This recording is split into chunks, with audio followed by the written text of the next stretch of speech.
मैं समय हूं। समय। मैंने इस ब्रह्मांड की प्रत्येक घटना को बेहद करीब से देखा है। आज मैं आपके लिए ऑनलाइन टीवी के माध्यम से हमारा धर्म, हमारी धरोहर के तहत भारतीय प्राचीन संस्कृति, धर्म से जुड़े रोचक प्रसंगों को प्रस्तुत करने जा रहा हूं। पहले एपिसोड में देवों के देव भगवान शिव की कुल कितनी संतान है, इस रोचक प्रसंग को प्रस्तुत कर रहा हूं। देवों के देव महादेव भगवान शंकर भगवान श्री ब्रह्मा जी के बेटों की बेटियों से परिणय सूत्र में बंधे थे। भोलेनाथ का विवाह भगवान श्री ब्रह्मा के पुत्र दक्ष की कन्या सती से हुआ था। आप सभी ने आज तक देवों के देव भगवान शंकर के दो पुत्रों सिद्धिविनायक भगवान श्री गणेश और भगवान कार्तिकेय के बारे ही सुना है, परंतु देवों के देव भोले शंकर के दो पुत्र नहीं, कुल 6 पुत्र थे। यह पूर्णतया सत्य है। आइए आज आपको भगवान शिव के 6 पुत्रों के बारे विस्तार से अवगत करवाते हैं। आखिर कौन कौन है भगवान शिव की यह 6 संतान? भगवान गणेश का अवतरण कैसे और कब हुआ? हमारे पुराणों में भगवान श्री गणेश जी की उत्पत्ति की कई कथाएं प्रचलित हैं। माना जाता है भाद्रपद शुक्ल चतुर्थी को मध्याह्न के समय गणेश जी अवतरित हुए थे। पहली कथा अनुसार शनि की दृष्टि पड़ने से शिशु गणेश का सिर जलकर भस्म हो गया। इस पर दुखी पार्वती से ब्रह्मा जी ने कहा कि जिसका सिर भी सर्वप्रथम मिले उस शीश को गणेश के सिर पर लगा दिया जाए। पहला सिर हाथी के बच्चे का ही मिला। इस प्रकार श्री गणेश गजानन के रूप में भी विख्यात हुए। दूसरी कथा अनुसार गणेश को द्वार पर बिठाकर पार्वती जी स्नान करने गई। इतने में भगवान शिव आए और पार्वती के भवन में प्रवेश करने लगे। गणेश जी ने जब उन्हें रोका तो गुस्साए शिव ने उनका सिर काट दिया। गौर हो, गणेश की उत्पत्ति पार्वती जी ने चंदन के मिश्रण से की थी। जब पार्वती जी ने देखा कि उनके बेटे का सिर काट दिया तो वह क्रोधित हो उठी। उनके क्रोध को शांत करने के लिए भगवान शिव ने एक हाथी के बच्चे का सिर गणेश जी के सिर पर लगा दिया और वह एक बार फिर जीवंत हो गए। भगवान शिव के दूसरे पुत्र कार्तिकेय का जन्म। शिव के दूसरे पुत्र भगवान कार्तिकेय को सुब्रमण्यम, मुरुगन और स्कंद के नाम से भी पूजा जाता है। कार्तिकेय की पूजा मुख्यतः दक्षिण भारत में होती है। सबसे खास बात यह है कि अरब में यजीदी जाति के लोग भी इनका पूजन करते हैं। ये उनके प्रमुख देवता हैं। माना जाता है कि उत्तरी ध्रुव के निकटवर्ती प्रदेश उत्तर कुरु के क्षेत्र में ही भगवान कार्तिकेय ने स्कंद नाम से शासन किया था। इनके नाम पर ही स्कंद पुराण की रचना हुई। कार्तिकेय के जन्म की कथा भी बेहद विचित्र है। कथानुसार जब पिता दक्ष के यज्ञ में भगवान शिव की पत्नी सती कूदकर भस्म हो गई, तब भगवान शिव विलाप करते हुए गहरी तपस्या में लीन हो गए। उनके ऐसा करने से सृष्टि शक्तिहीन होने लगी। धरा पर ताड़कासुर नामक दैत्य का चारों ओर आतंक फैल गया। देवताओं को भी दैत्य ने पराजय कर दिया। तब सभी देवताओं ने भगवान ब्रह्मा जी से प्रार्थना की। भगवान ब्रह्मा ने कहा कि इस असुर का अंत शिवपुत्र ही करेगा। इंद्र और अन्य देव भगवान शिव के पास गए। तब भगवान शंकर पार्वती के अपने प्रति अनुराग की परीक्षा लेते हैं। आखिर शुभ घड़ी और शुभ मुहूर्त में शिवजी और पार्वती का विवाह हुआ। इस तरह कार्तिकेय अवतरित हुए। तब भगवान कार्तिकेय ने ताड़कासुर का वध किया।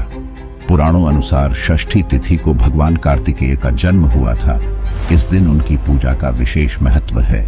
दूसरी कथानुसार कार्तिकेय का जन्म 6 अप्सराओं के 6 अलग अलग गर्भ से हुआ था और फिर वह 6 विभिन्न शरीर एक में ही विलीन हो गए, जो कार्तिकेय के नाम से पहचाने गए। सुकेश थे भगवान शिव के तीसरे पुत्र। भगवान शिव के तीसरे पुत्र का नाम सुकेश था। राक्षसों का प्रतिनिधित्व 2 राक्षस सगे भाइयों हेति और प्रहेति को सौंपा गया। प्रहेति धर्मात्मा प्रवृत्ति का था, वहीं हेति को राजपाट और राजनीति में ज्यादा रुचि थी। राक्षस राज हेति ने अपने साम्राज्य विस्तार हेतु काल की पुत्री भैया से विवाह किया। भैया से विद्युत्केश नामक पुत्र का जन्म हुआ। विद्युत्केश का विवाह संध्या की पुत्री सालकटंकटा से हुआ। माना जाता है कि सालकटंकटा व्यभिचारिणी थी। इस कारण जब उसका पुत्र जन्मा तो उसे लावारिस छोड़ दिया गया। विद्युत्केश ने भी उस पुत्र की यह जानकर कोई परवाह नहीं की कि यह न मालूम किसका पुत्र है। पुराणों के अनुसार भगवान शिव और मां पार्वती की उस अनाथ बालक पर नजर पड़ी और उन्होंने उसको सुरक्षा प्रदान की। इसका नाम उन्होंने सुकेश रखा। सुकेश का गंधर्व कन्या देववती से विवाह किया। देववती से सुकेश के 3 पुत्र माल्यवान, सुमाली और माली हुए। इन तीनों के कारण ही राक्षस जाति को विस्तार और प्रसिद्धि प्राप्त हुई। शंखचूड़ जालंधर थे भगवान शिव के चौथे पुत्र। शंखचूड़ जालंधर को भगवान शिव का चौथा पुत्र माना जाता है, जबकि जालंधर भगवान शिव के ही सबसे बड़े दुश्मन थे। श्रीमद् देवी भागवत अनुसार एक बार भगवान शिव ने अपना तेज समुद्र में फेंक दिया। इसी तेज से जालंधर का जन्म हुआ था। पुराणों अनुसार जालंधर असुर शिव का अंश था, परंतु जालंधर को इस बाबत कोई जानकारी नहीं थी। जालंधर बेहद शक्तिशाली बलशाली असुर था। जालंधर ने इंद्रदेव को पराजित कर तीनों लोकों को अपने अधीन कर लिया। जालंधर का विवाह वृंदा से हुआ था। वृंदा के पतिव्रता होने के कारण ही देवता असुर जालंधर का कुछ ही नहीं बिगाड़ नहीं पा रहे थे। आखिर भगवान विष्णु ने छल से वृंदा का शील भंग कर दिया। इससे जालंधर की शक्ति क्षीण हुई। तब भगवान शंकर ने जालंधर का अंत किया। भगवान अयप्पा हैं भगवान शिव की पांचवी संतान। भगवान अयप्पा के पिता शिव और माता मोहिनी हैं। विष्णु का मोहिनी रूप देखकर भगवान शिव का वीर्यपात हो गया था। उनके वीर्य को पारद कहा गया। भगवान शिव के वीर्य से ही सस्तव नामक पुत्र ने जन्म लिया। सस्तव को ही दक्षिण भारत में अयप्पा के तौर पर पूजा जाता है। शिव और विष्णु के मोहिनी रूप से उत्पन्न होने के कारण उनको हरिहर पुत्र भी कहा जाता है। गौर हो केरल में शबरीमाला में अयप्पा स्वामी का प्रसिद्ध मंदिर है, जहां पर भक्त भगवान शिव के इस पुत्र के मंदिर में दर्शन करने आते हैं। यह भी माना जाता है कि इस मंदिर के पास मकर संक्रांति की रात घने अंधेरे में एक ज्योति दिखाई देती है। इस ज्योति को अयप्पा का रूप माना जाता है।